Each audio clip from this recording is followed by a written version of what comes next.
Hello et bienvenue dans ce nouvel épisode de podcast un peu spécial. Je suis aujourd'hui toute seule à hoster, donc moi c'est Camille de Studio Mati, je suis Communication Manager et je reçois aujourd'hui la team Boucan que je vais laisser se présenter tout de suite à mes côtés. Hello. Hello, Salut. Justement. Salut, moi c'est Elodie. Et moi c'est Clara.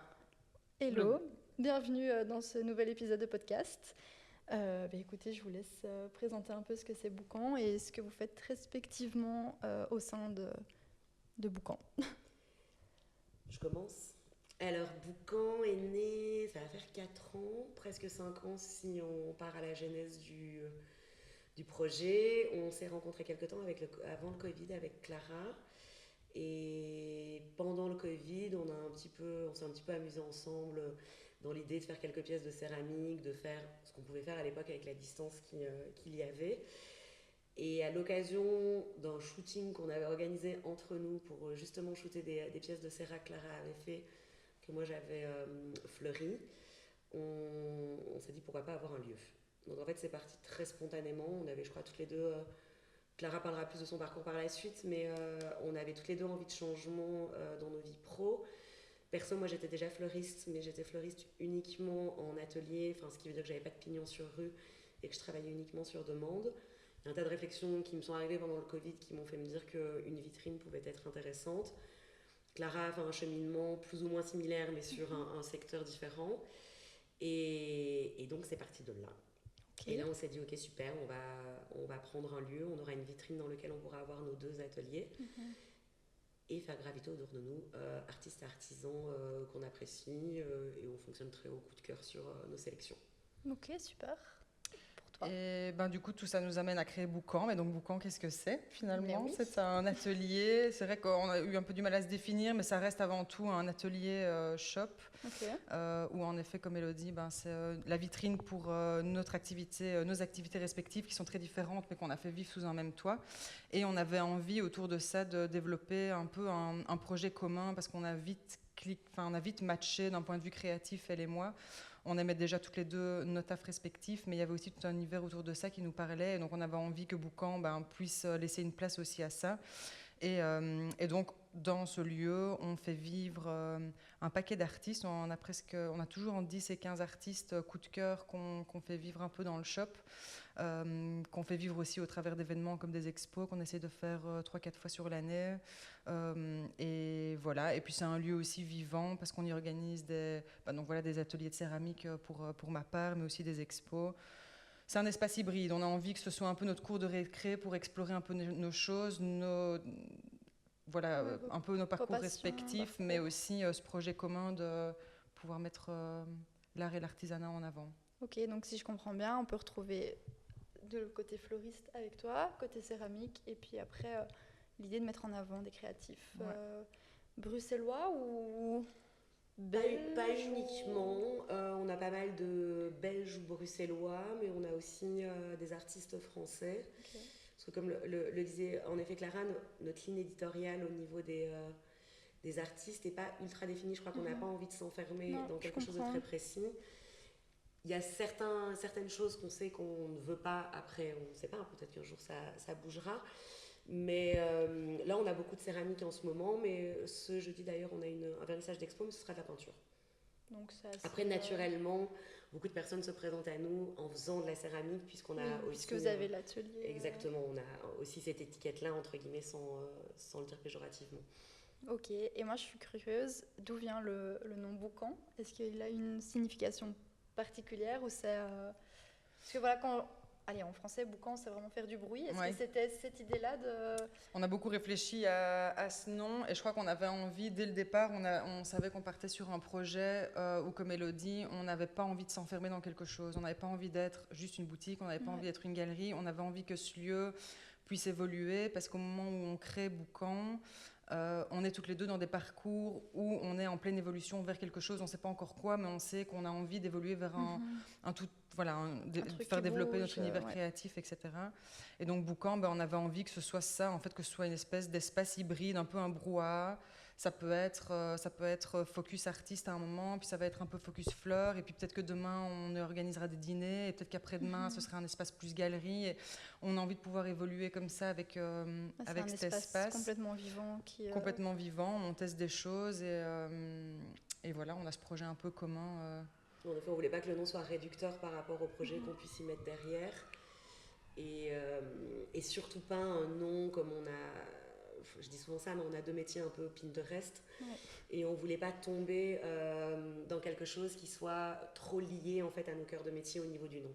Non, c'est vrai. Ouais. Vous et Pâquerette, par contre, c'était exclu direct.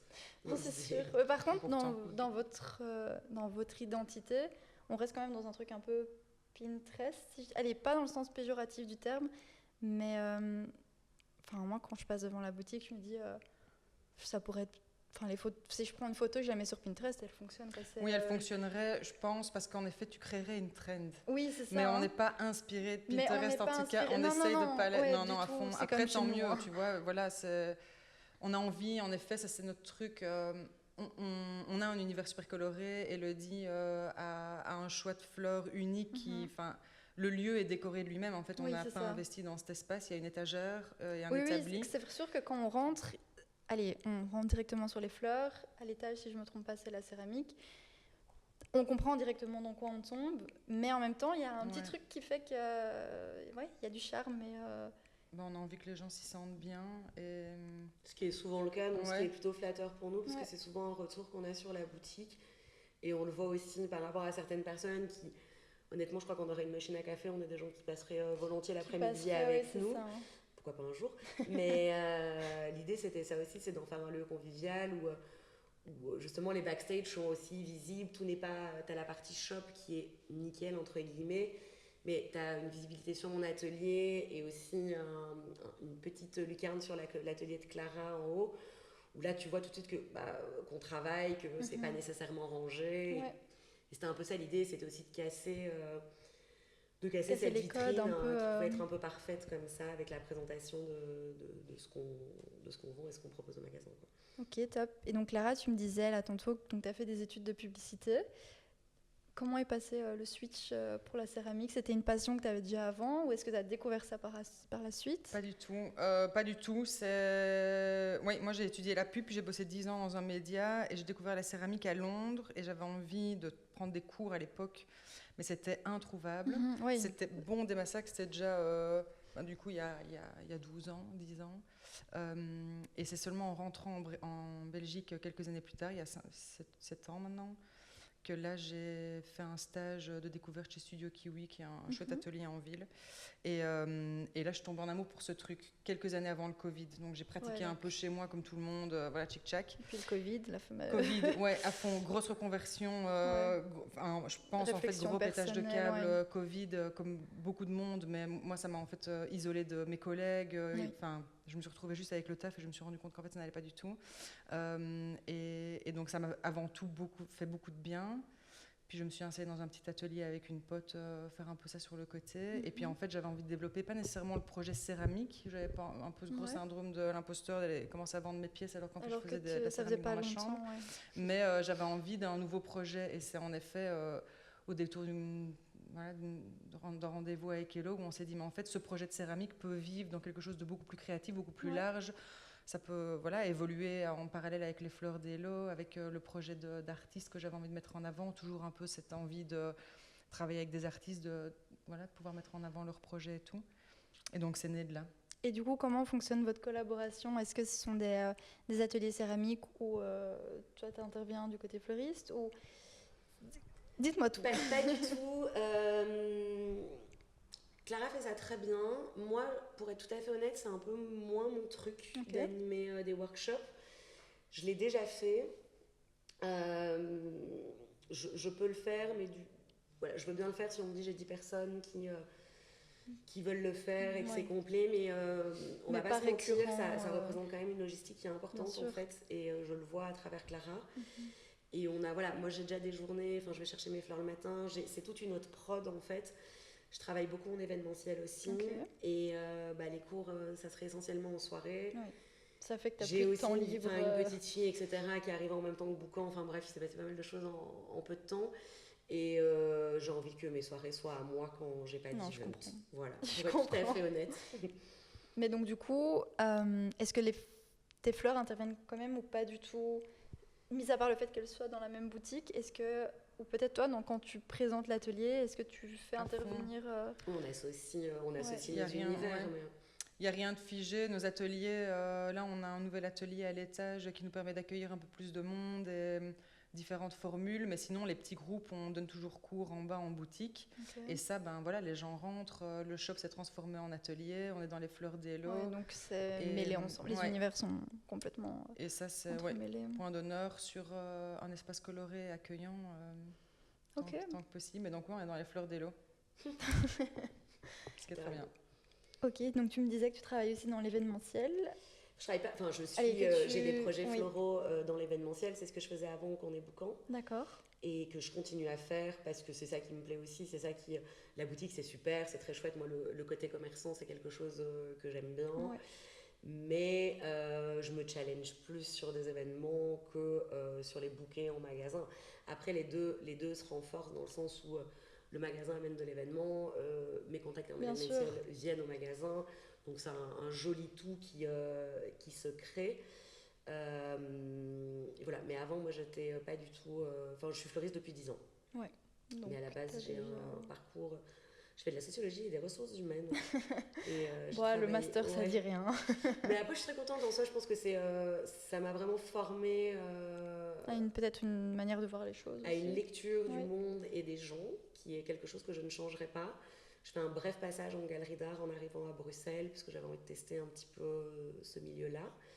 Et je pense que c'est pour ça qu'on s'est bien entendu avec Clara, avec l'idée de proposer aussi... de proposer le travail d'artiste au shop, parce que je crois que c'est un truc qui nous tient à cœur toutes les deux aussi, et qui est motivant, inspirant, etc. Bien sûr. Et je suis un peu devenue fleuriste sur un coup de tête il y a 10 ans, parce que j'avais envie de quelque chose de manuel, et j'avais envie d'avoir un atelier. En fait, le postulat, il est plutôt là. Okay, il fallait remplir cet atelier avec une activité. Et voilà. Et les fleurs sont arrivées. Voilà. Ok, super. Donc du coup, comme je vous disais, on est une agence de design chez Studio Mati, donc on se fait inspirer, et on s'inspire beaucoup de l'art, de ce qu'on voit à l'extérieur.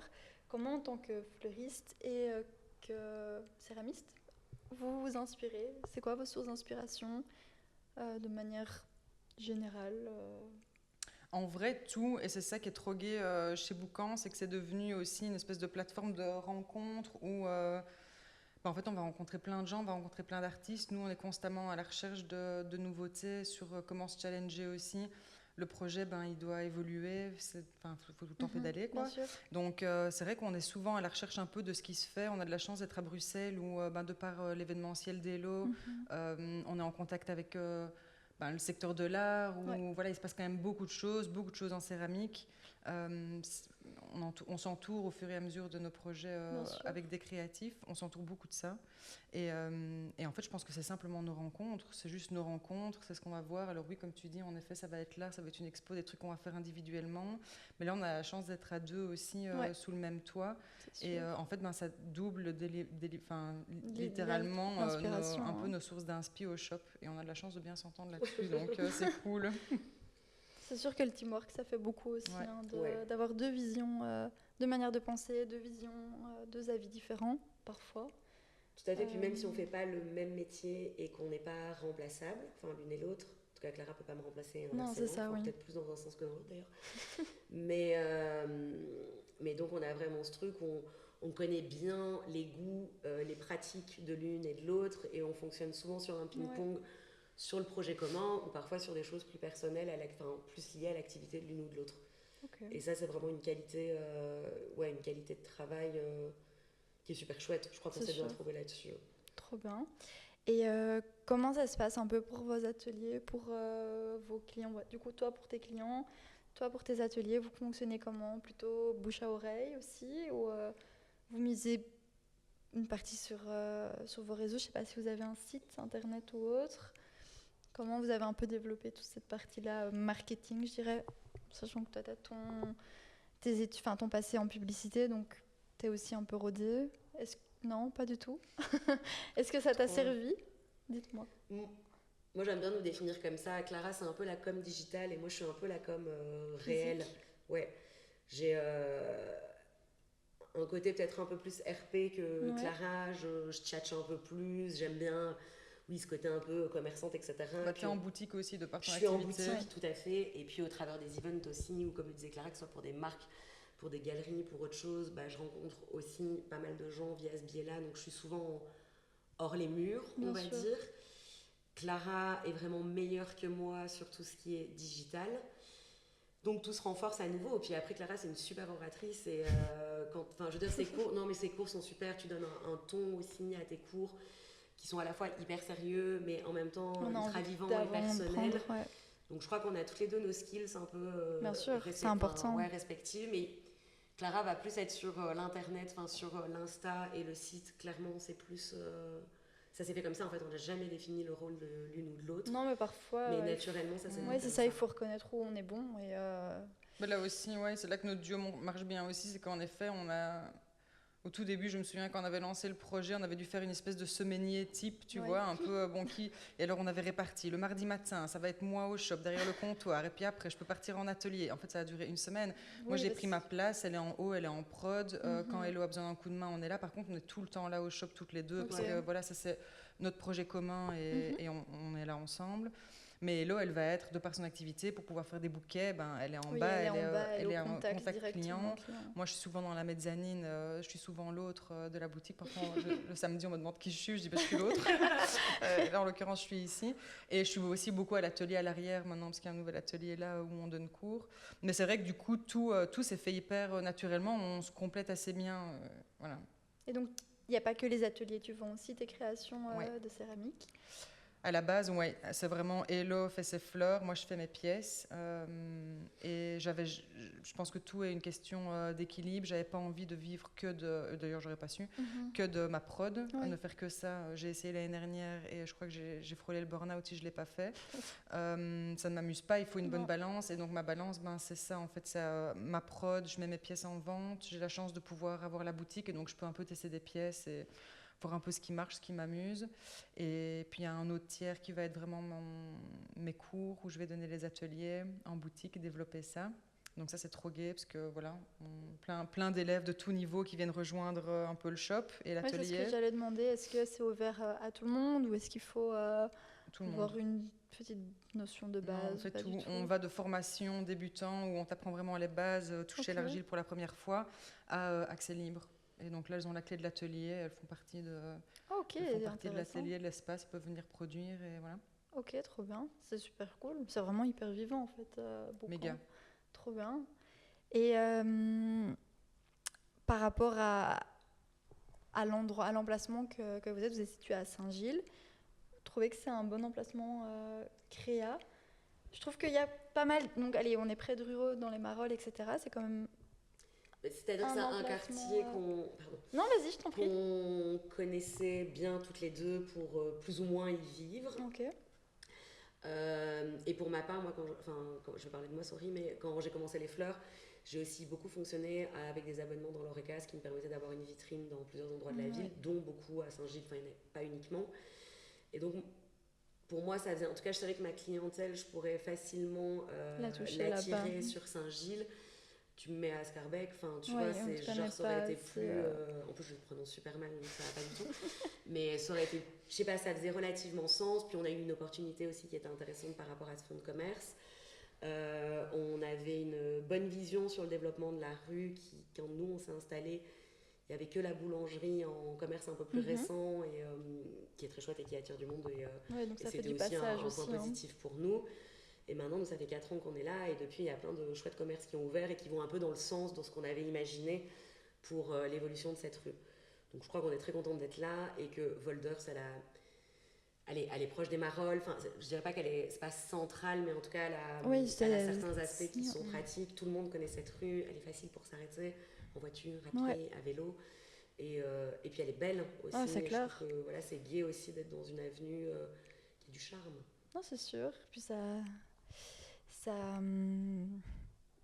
allez, oui, ça contribue au charme aussi de Boucan et ça le surélève. Ouais, l'élève. Ça l'élève, voilà. Ouais, ça l'élève. Ouais, à fond. C'est cool. Et concernant...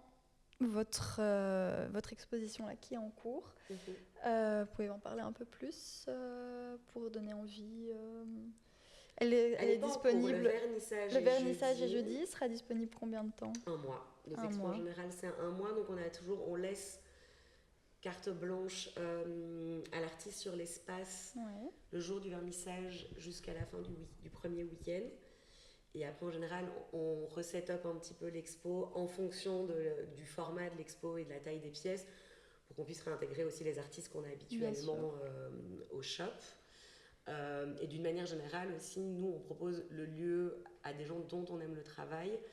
Mais pareil, on les laisse relativement libres de leurs propositions. C'est-à-dire que nous, notre but n'est pas d'aller cadrer super fort la proposition de l'artiste. C'est vraiment que pour lui, le lieu soit inspirant. On demande en général quand même qu'il y ait en tout cas une partie des œuvres qui soit accessible, parce qu'on reste une boutique et pas une galerie. Donc ça, c'est un petit peu notre seule contrainte. Et là, c'est un homme, ce qui est assez rare chez nous. Je pense que c'est la deuxième fois qu'on expose un homme, ce qui n'est pas du tout ce qui n'était pas une barrière au départ, mais les choses se sont mises comme ça.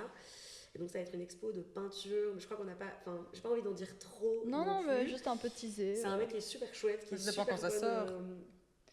Oui, j'avoue. Oui, mais c'est histoire de savoir un peu comment vous voyez vos artistes et comment fonctionne une expo. Et donc il a eu carte blanche, et je crois que ça va être assez cool comme expo, et même nous on ne sait pas tout. C'est chouette ça aussi. Et t'as dit qui c'était? Non. Ah oui, tu veux pas le dire? Si on peut. Ah oui. C'est Tommy Lhomme. Je sais pas si c'est un secret. C'est une expo qui sera uniquement en peinture, mais qui fait aussi du tufting, qui est plutôt artiste, je dirais, pluridisciplinaire, avec un regard à la fois brut et naïf, en tout cas dans ce qu'il propose en peinture, mais je crois aussi très évocateur de sa vision du monde à lui et des interactions. C'est quelqu'un qui a, je trouve, une vibe interactionnelle qui est très intéressante et très chill, et je pense que on le connaît pas énormément, mais je pense que c'est quelqu'un qui est très fédérateur dans sa manière d'être. Voilà, c'est ça qui nous a plu. Et donc c'est vraiment toute la boutique qui est mise à disposition pour l'expo, et c'est disponible. C'est ça. Les gens passent. Il y a le vernissage le jeudi. Nous, c'est l'occasion déjà de faire vivre le shop, donc c'est trop gai. Avant tout, de mettre un artiste qu'on aime bien en avant, mais sous un autre format, plutôt que de le faire rentrer en boutique et de le faire vivre comme ça pour les passants et un peu au travers de notre Insta. Là, c'est aussi l'occasion de créer un moment où en fait, on n'a pas du tout notre clientèle qui vient, mais ça va être beaucoup un mix des personnes qui connaissent ou qui aiment bien cet artiste, et ceux qui nous suivent beaucoup en vernissage. J'ai l'impression qu'on a vraiment notre audience qui vient au shop, qui vient acheter un bouquet, un petit cadeau, et puis on a vraiment notre audience vernissage. C'est trop marrant. Audience plutôt art. C'est ça. Après, pas non plus l'art, toi. Non, c'est parce mais qu'on cherche, on n'a pas du personnes... tout envie de ça, mais pour le coup, c'est pas notre monde. Qui cherche un peu de l'art, pas de l'art nouveau, mais dans le sens...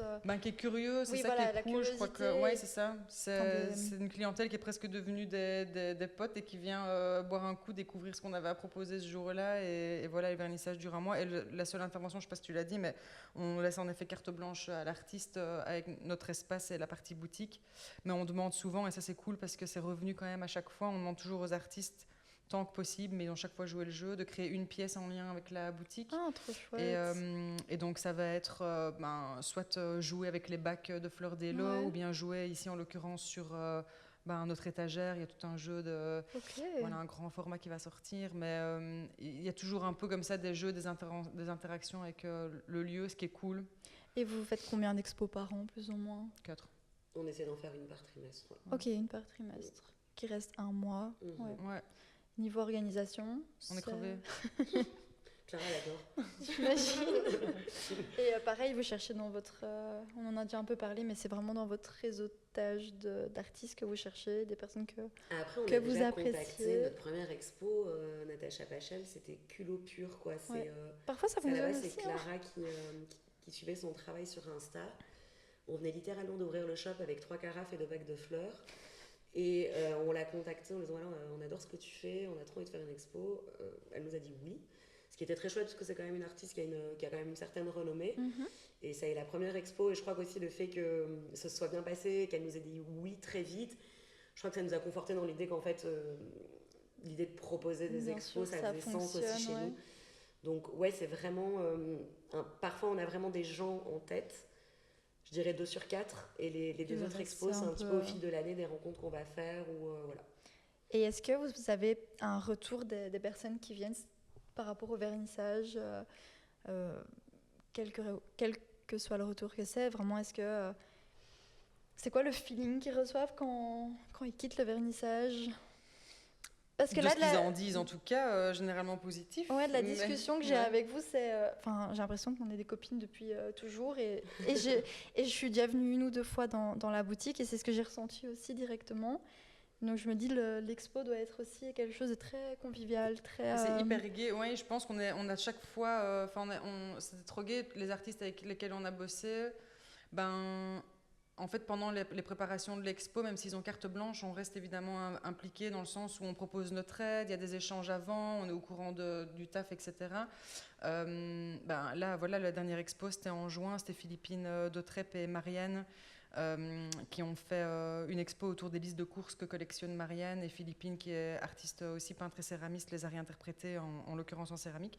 On a eu l'occasion de se voir un petit peu avant, vernissage, ça crée des liens, là on va se revoir pour un dîner. En fait, il y a ce truc où... Je pense qu'on essaye en tout cas que cet espace soit l'occasion pour un artiste de sortir quelque chose peut-être qu'il n'a pas l'occasion de faire au travers de son studio ou d'une galerie. On est une espèce d'entre-deux. Et donc du coup, on devient vite un lieu de confiance, je pense. C'est ce que je ressens de aussi. Ce qu'on propose, ouais. Et on n'est pas... fait confiance. Ouais, à fond. Ça, c'est super important. Ouais, le sens. Vraiment facilement. Je crois que tous les deux, on fonctionne très fort à l'intuition. Et à partir du moment où notre intuition est bonne avec quelqu'un... c'est ça. On aime un artiste, vas-y, tu vois. Les clés de la boutique, quoi. Et puis, il en fait un peu ce qu'il veut. Et pour le moment, ça a toujours fonctionné, j'imagine. Pour le moment, on n'a jamais eu de problème. Oui, non, je pense pas. Mais non, trop fière des artistes qu'on a exposés parce que voilà, rien à voir avec Boucan, mais derrière, ça génère quand même chaque fois de la visibilité. Enfin, il y en a pas un qui est reparti de l'expo de Boucan en se disant... ça m'a rien apporté. Ça m'a rien apporté. J'ai perdu 5000 followers, tu vois. Ouais. Mais ça a généré des ventes, ça a à chaque fois généré de la visibilité, des chouettes contacts. Et puis pour vous, c'est aussi une chouette manière de vous mettre en avant, tout en restant en lien avec votre projet et pas juste faire du simple marketing. Non, à la base, on le fait parce qu'on aime bien le faire. C'est ça. Parfois, quand s'il n'y a pas photo, quand c'est...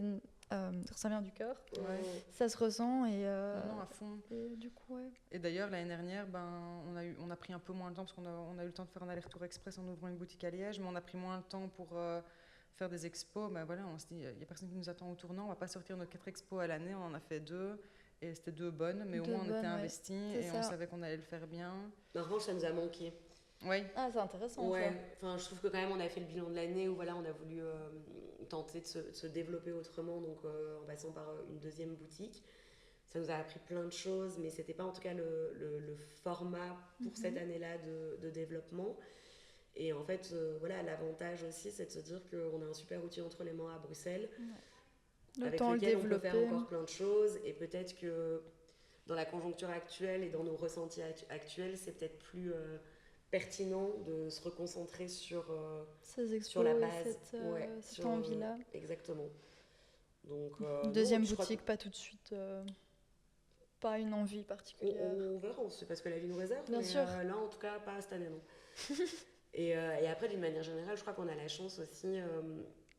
Les gens sont toujours contents. Enfin, en fait, on est vraiment l'aspect superficiel, mais absolument pas négativement de la vie. C'est-à-dire que ce soit les fleurs, la céramique ou l'art, les gens viennent pas en faisant la gueule pour acheter des choses chez nous. Et je crois que ça leur procure aussi quelque chose de gai, de joie, de la beauté. Enfin, il y a quelque chose comme ça où on a rarement eu des personnes désagréables. On a même eu des choses qui nous ont super surprises au départ. Où t'avais parfois des gens qui passaient dans la rue qui ouvraient juste la porte pour nous dire « C'est super beau ce que vous faites, j'ai pas le temps, je repars ». Et nous, on était là « Trop sympa ». Donc ça nous a redonné foi en l'humanité, je plaisante. Mais il y a eu plein de petits clins d'œil. En fait, je crois que voilà...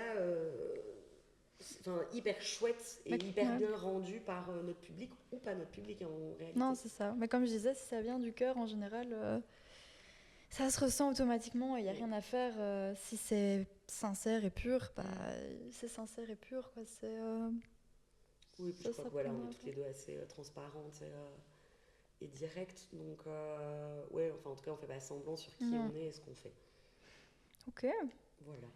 Ben super, écoutez, je pense qu'on a un peu fait le tour. C'était super intéressant. Je vous remercie encore d'avoir passé ce moment avec moi. Très bien. Et qui sait, peut-être à une prochaine dans un atelier ou à la boutique. Quand tu veux. Avec plaisir. Merci beaucoup. Merci Camille.